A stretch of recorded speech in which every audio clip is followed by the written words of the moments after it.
Welcome to Fintech Corner. We're here at AFP 2025, and I am joined by Jessica Siu. You are from a brand that most people probably don't even realize exists, but is really important. And I wanted to give you a chance to introduce where you're from and what your role is, because I think a lot of people will be surprised. Totally agree. So my name is Jessica Siu. I am the VP of Treasury at Authentic Brands Group. So just like you said, most people might not know of us, but you've definitely heard of our brands. We own about 50 brands across sports, lifestyle, media, and entertainment. Let me see if I can name a few. Is Reebok one? Yes. Is there like a media one in there? So like Shaq? Yes. I think that was one that I saw. How about like any interesting ones that I would have never thought of? What's like one that most people don't even know? Juicy Couture and Forever 21. What?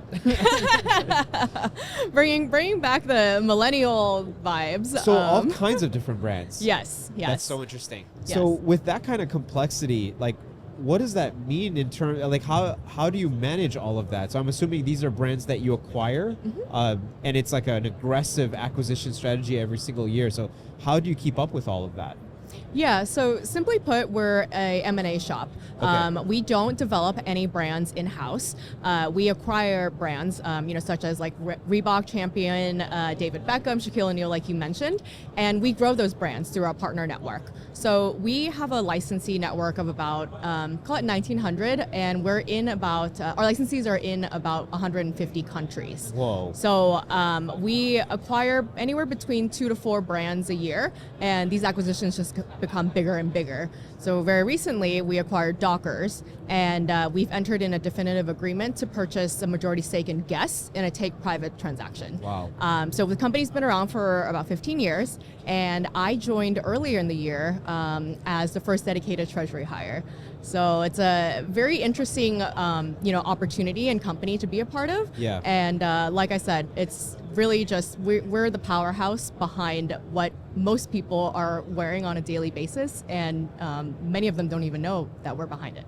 So you came from Dropbox. Yes. And Dropbox, obviously a tech company. We all know what it is. Sophisticated, global, all of the different programs you would expect there. How has the transition been coming from there to, working at Authentic and kind of building things from the ground up? Yeah, so in my entire treasury career, I've only worked at public companies. Yeah. So ABG, we're private equity owned, and one of the key differences in, coming from a company like Dropbox to ABG is that I've had to learn to be very scrappy here, because scrappy is the way that it works, and I had to be very comfortable with that. When I came in, I really had to define the function from scratch, kind of like you said, really building the foundation. Yeah. And I didn't inherit any systems. There were some people, processes, and kind of accounting systems that I needed to make sure that whatever I brought in from a treasury standpoint played very well. Right.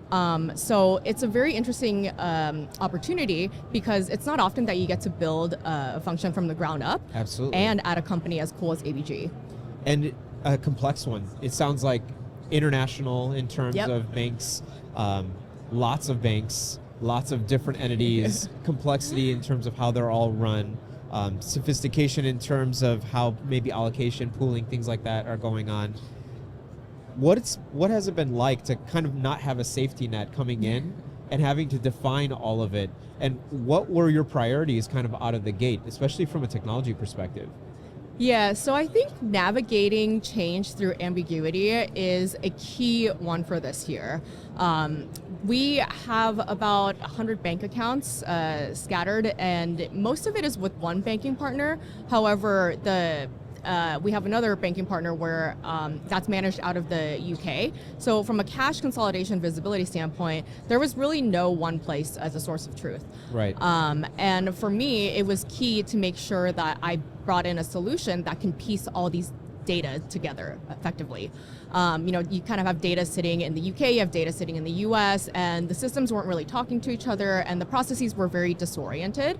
And I think a key part of Treasury is that you have to be able to optimize and leverage your data to build, to drives strategic decision making. Yeah. So for me, you can't optimize what you can't see. So cash visibility was number one. So that's why it's very important that when I brought on Trovata, and we're in the very early stages of implementing right now, that connectivity was at a click of a button. Yeah. It was easy to just streamline and start tagging things so that I could start making sense of my data. I think the biggest part about Treasury is that we are often seen as just like process, system, cost center, right. but we derive a lot of our value through storytelling. So right. it was very important for me to bring on a solution where I could start making sense of the story, explain why cash went this way, to be able to deliver the strategic value, driving like our capital allocation, our M&A, and really just delivering the strategic priorities, because as the company has been around for 15 years, there was never like a dedicated treasury person. And for me to come in, it was just a lot of opportunity for me to get all this data into one place and to bring us to the next level. You want a treasury function that is dynamic and able to scale, not a static function that is sort of broken up into pieces within accounting and whatnot. That's immediately that came to mind when I thought of the list of brands. I thought to myself, they all kind of have their own story because they function differently. Like, take Reebok as an example. The sneaker division versus the lifestyle clothing division versus et cetera, they all have different cash flows versus like a media company that has, quick burn, then they make the money back, quick burn, make the money back. All of those flows and cycles look totally different.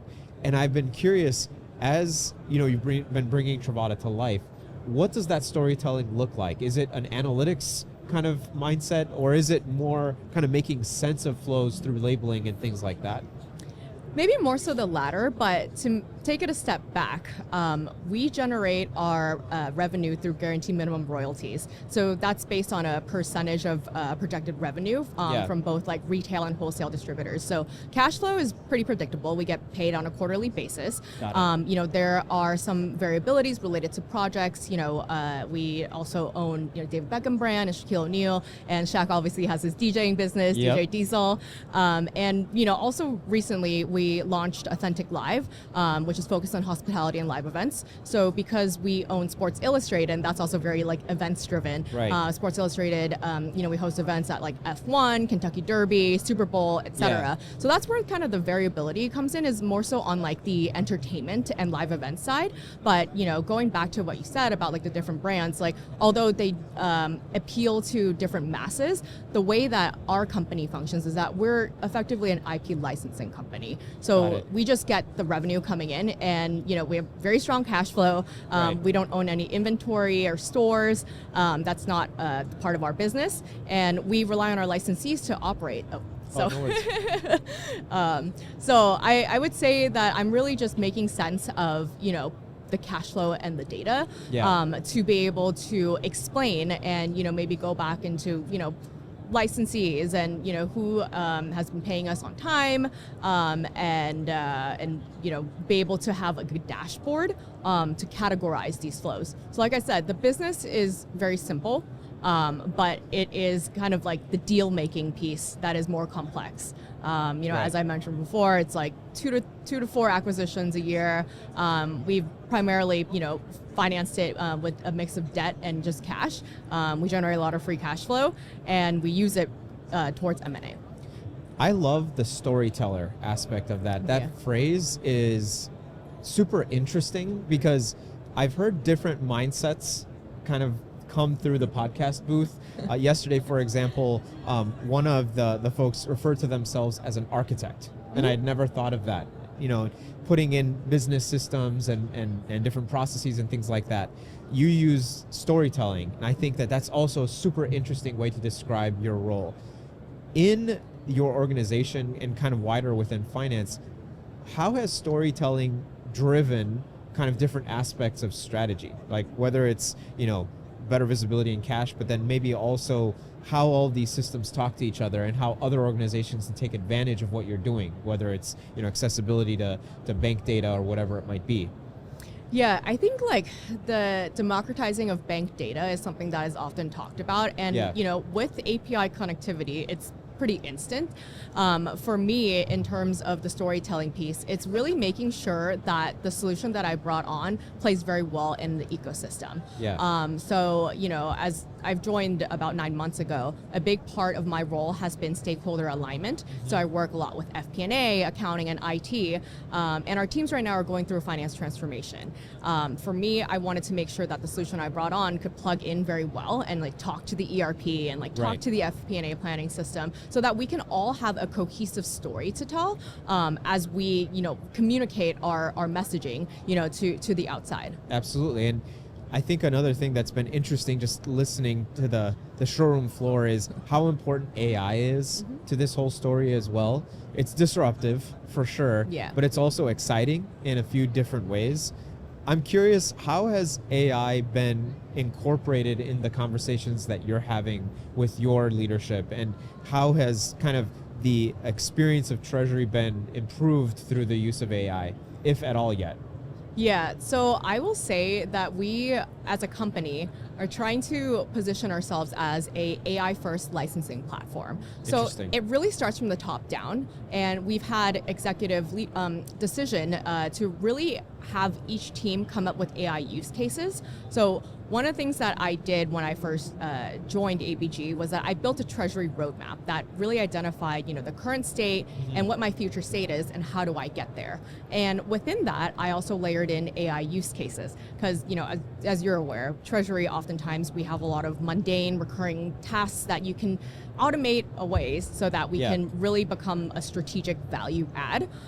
So with the AI component, with our company, we have something called Authentic AI, where we have an internal AI instance powered by some of the world's most powerful systems, and we add our base layer and our data to be able to really help the teams like drive the business. So one of the things that Authentic AI does is that we have a document analyzer that looks at data across different licensing agreements and like historical presentations, and it comes up with summaries and comparisons. And we also have a kind of business development agent that crafts like summaries and like pitches. So I would say that as a company, from the revenue generating side, there has been a lot of AI focus. So for me to come in, as the first treasury hire, I looked at ways that I can implement AI, within my cash forecasting solution. Yeah. Because as I mentioned, like cash is key.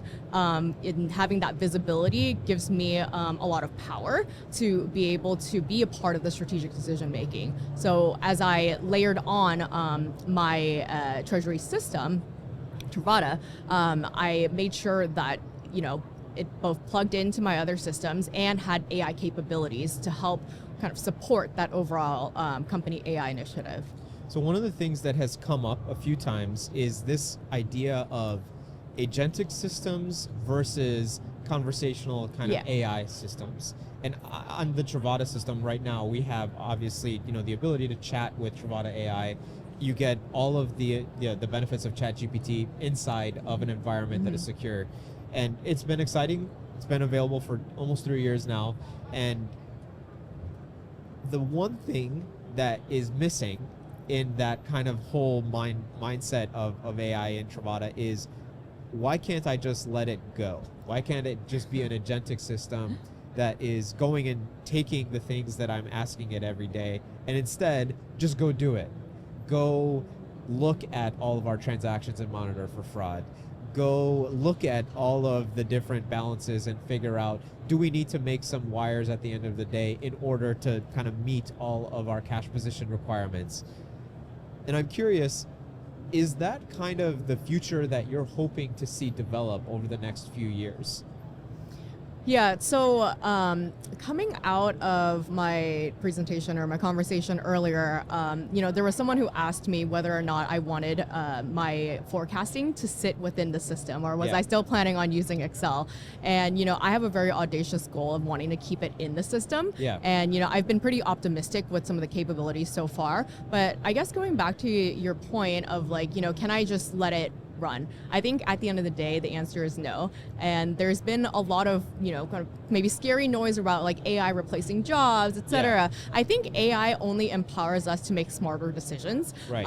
And it's not so much eliminating, like jobs, but like certain tasks that maybe you would normally have like an analyst do, for example. So I would say you need to continue training the system. So there's always going to be that human element, but you definitely want to be able to have your system play very well with you as you continue to, the company continues to grow. Right. So.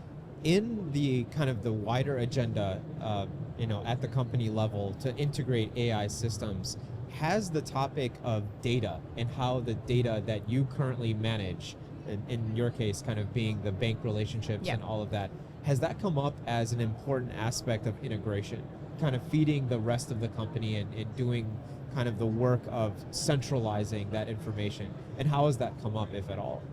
Yeah, so obviously data is very important, and I think that overall the company is, we have a lot of data sort of just scattered everywhere. Right. We have thousands of licensing contracts, for example, and in order for us to just be effective in scaling for growth, you really need to pull in some sense of like the data. And going back to the storytelling piece, right? You're able to convey a message, see trends, because AI can pick up, trends that maybe a normal person cannot, or it would just take so many hours of someone's time to be able to go through all of the data to make sense of it. Right. So I would say that, it's been a huge priority across like different facets of the teams. So yeah. Knowing that you kind of had the opportunity to build for the last 9 months, what do you think will be, your role evolved if you fast forward 5 years from now?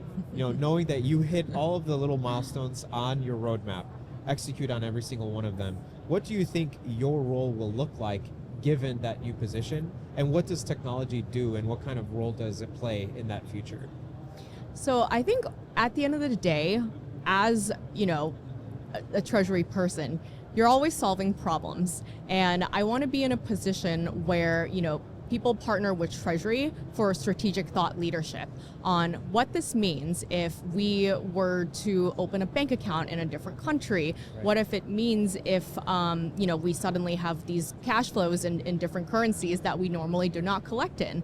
So I think that technology only enables us to get to that point where you can really be the in-house consultant, right? And support the business as it continues to scale and grow. So 5 years from now, hopefully that we have the system is running well on its own. It's really just maintenance, but AI is constantly evolving. Systems are constantly evolving. So I think kind of just going back to being able to derive value outside the four walls of the company, continue to lean in on fintech solutions such as Trovata and our banking partners to learn best practices and see what tools are available out there. I think it's very important to just keep anchoring back to that roadmap, right? Like when I first joined, I developed the roadmap, and I actually have a grading. So this is what I call a stoplight chart. Yeah. The red is like, this is bad, maybe like there's a lot of room for improvement. Yellow is maybe we have some processes and we're okay. And green is like, we're good. Yeah.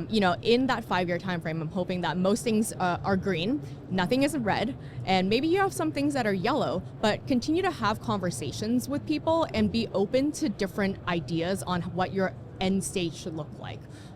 It makes me wonder, for all of the audience members that are going to watch this podcast, you made this leap, right? Coming from Dropbox, getting the VP role, getting an opportunity to build things from scratch.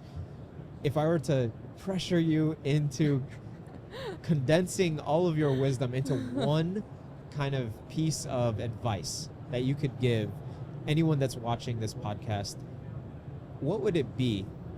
Especially kind of given the context of growth and making that leap to the next level.